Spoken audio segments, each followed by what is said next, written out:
What is up, YouTube? Welcome back to the channel. We've got four BMW DIYs coming up. This car just hit 100,000 miles, and that means it's time to do some services on it to keep it going. Now, BMW will tell you that, you know, the fluids are lifetime fluids and all of that. Don't believe them. If you believe that, you deserve the reliability problems that come with these cars when they start getting miles on them. So what we're going to be doing here today is going to be changing the differential fluid, the transmission fluid, the radiator fluid, and the serpentine belt. Now, I don't have the serpentine belt yet, but we've got Xerix G48. It's the same thing as the BMW coolant, but it's a little bit cheaper. We got the Liqui-Moly ATF Top Tech.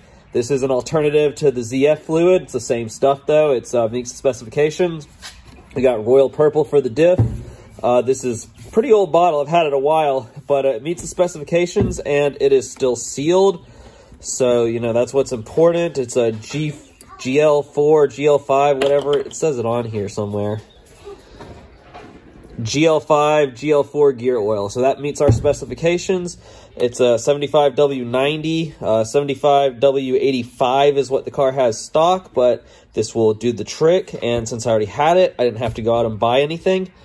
We've got a new transmission pan right here. This is the genuine ZF one. We did not get a knockoff of that. I don't even know if you can get a knockoff of that. This is the built-in filter. Came with all new hardware right here. We have a new bolt for the differential. Now, I'm going to break this up into 3 videos. What I got to do is just turn this car around, get it up in the air. We're going to do the diff fluid. This has been the easiest of the 4 DIYs. All right, so the car is in the air and mostly level. It is slightly higher in the rear just because the jack stands don't go as low on that one. And the next setting for the ones in the front would bring the front up a little higher. So we'll have to remember that when we're doing the transmission fluid. We'll want to jack the front of the car up maybe like an inch at the most, just to make sure the car is completely level and we get that level just right in there. But for everything else, doing the coolant, doing the diff, it's not going to make any difference. It's very close to being level. I'm talking about, let's see if we can get a good angle from here. You can kind of see it's a little higher, but I held them side by side, and it's between a ½ inch and an inch higher in the back. So we'll be good. So next thing we're going to do is do the differential. Now, for the differential, you don't have a drain bolt. You only have a fill, so you're going to have to siphon out through that. So I bought this from FCP Euro. It's a little thing that should attach to the siphon pump that I'm using, or the fluid extractor. Hopefully it fits, and that cat is really dumb.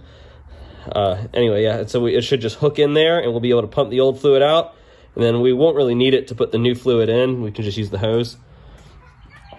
So I actually wound up pulling off the black little rubber thing, the hose piece, because this hose was too big to fit in it. I just shoved the metal piece into the hose instead. It'll work exactly the same. Just so if you're having an issue with it, the adapter not fitting, try this instead. So under the car, we have the differential right here, and come down, you can see the bolt, but we also have this rubber thing right here attached to the subframe that is in the way. So we're just going to undo that, get it out of the way. It's held in by an E14. If you don't have an E14, you can also use a 12-point 10mm. Either will work. I do have the E14, so that's what I'm going to be using.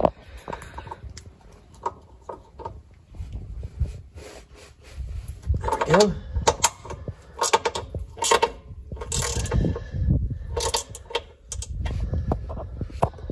It'll be a lot easier with an electric ratchet, so we're going to use that instead.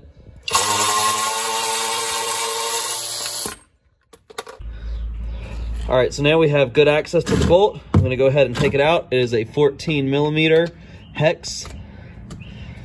See if I can do this with one hand. I might have to put the camera down. Yep, I'm going to have to put the camera down.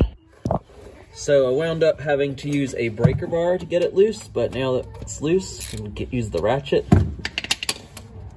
and just spin it actually with my hand.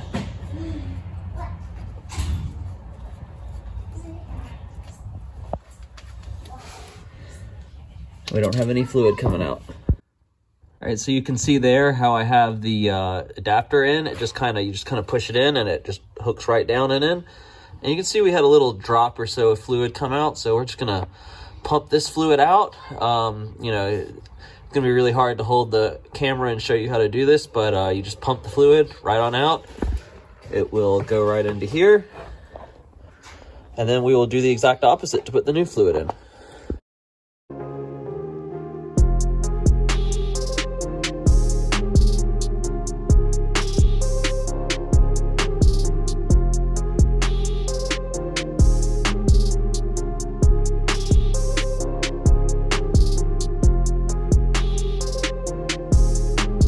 And you can see here we've got a pretty good stream coming out, so I'm going to let that drain just for a minute so that it comes to more of a trickle, and then I'm going to go ahead and put the new bolt in. So that bolt there, we're going to just discard it. We're going to put a completely new bolt in.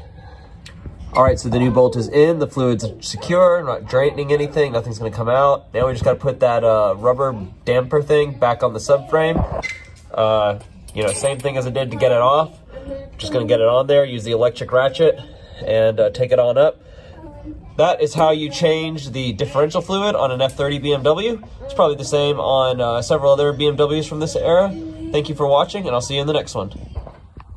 All right, so let's go ahead and take a look at what this fluid looked like. This will be 100,000 mile gear oil. Obviously, it's not going to look like the new oil because Royal Purple is, well, purple, and the old fluid wasn't. It kind of had a brown look to it, so let's go ahead and see what it looks like when we dump it into this, this bucket.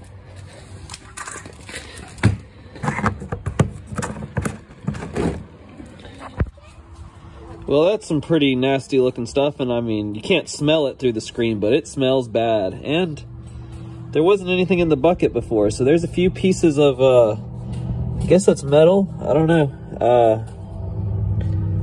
It's definitely not the, it's definitely some kind of debris that's in there. That's 100,000 mile gear oil. I'm glad we got some new stuff in there now. We go ahead and dump this in the container that the new stuff came in and take it to be recycled.